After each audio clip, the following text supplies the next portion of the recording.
আসলে আমরা সাথে করে আমাদের বাড়ির কাছের লোক রমেনকে নিয়ে এসেছি। আসলে আমরা যেখানে যাই রমেন আমাদের সঙ্গে যায়, কোথাও গিয়ে আমাদের যাতে কোনো অসুবিধা না হয় সেই জন্যই রমেনকে আমরা নিয়ে যাই। না না দিদি, কোনো অসুবিধা নেই, চলুন না, চলুন বসবেন, চলুন। এই সঙ্গীতা, আমাদের জলখাবারের ব্যবস্থা কর। সঙ্গীতা তার বাবার কথা শুনে রান্নাঘর থেকে একের পর এক সুস্বাদু খাবার নিয়ে এসে টেবিলে রেখে দেয়। সঙ্গীতাকে দেখে রাগিনী দেবীর মনে প্রশ্ন জাগে, আচ্ছা এই মেয়েটাকে, আপনার কি দুটো মেয়ে নাকি? আমরা তো শুনেছিলাম আপনার একটাই মেয়ে। হ্যাঁ হ্যাঁ, আপনি একদম ঠিক শুনেছিলেন, একটাই মেয়ে, আর সেটা হলো পিয়ালি। আর এই মেয়েটা তো আমাদের বাড়ির চাকর, আপনাদের বাড়ির রমেন যেরকম সেরকমই।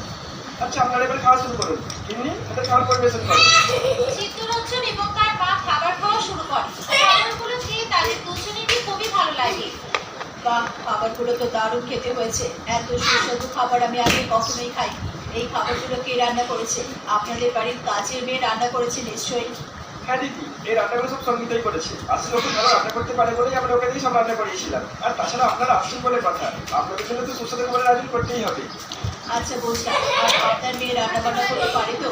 ইয়ারি, তুমি রান্না বান্না করতে পারো? আসলে রমেন বাড়ির সমস্ত কাজকর্ম করতে পারলেও ও কিন্তু রান্না বান্নাটা করতে পারে না, তাই কষ্ট করে হলেও আমাকে রান্না করতে হয়। তাই আমি এমন একজন বৌমা চাইছি যে বিয়ের পর রান্নার দায়িত্বটা অন্তত সামলাতে পারবে।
গ্লাসটা দিয়ে তাড়াতাড়ি দেওয়া লাগবে।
Apa dulu?